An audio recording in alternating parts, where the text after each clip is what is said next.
కొంచెం సేపు అలా పానీపూరి తీసుకొని వెళ్తున్నాను. నేను వెయిట్ చేసే టైంలో వర్షం చాలా పెద్దగా పడిపోవడానికి ట్రై చేస్తుంది. హాస్టల్ పక్కనే అనమాట, అందుకే అదే ధీమాతో ఆగిపోతూ ఉన్నాను. త్వరగా అయిపోతే ఆ పానీపూరి అయిపోతే తొందరగా వెళ్ళొచ్చు నేను. ఇవాళ మనం ఫాస్టింగ్ అయితే ఏదో ఒకటి తినాలి కదా అని తింటున్నాను. వర్షం బాగా ఎక్కువ పడుతుంది.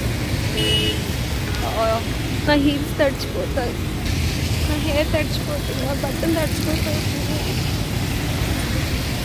ఓ బ్యాగ్లో ల్యాప్టాప్ ఉంది, ఆ సంగతి మర్చిపోయింది, అది కూడా తడిచిపోతుంది. 5 minutes అయిందో లేదో వర్షం పడి మొత్తం బురద గుంట. అప్పుడప్పుడు ఇంటికి వెళ్ళిపోవాలనిపిస్తుంది ఇవన్నీ చూస్తే. 5 నిమిషాలకి గల్లీ పూరా సత్యనాశ హో గయా. పూరా దేక్ వచ్చేసాం. ఇంకొక 50 meters వెళ్ళిపోతాం. రికార్డ్ చేస్తుంటే అందరు నన్ను చూస్తున్నారు, కొంతమంది, అందరు కాదు. మనం పట్టించుకోవాలి, ఇంకా అలాంటివి వెళ్ళిపోవాలి, మనం మన డెస్టినీకి వెళ్ళిపోవాలి. వచ్చేసానమ్మా.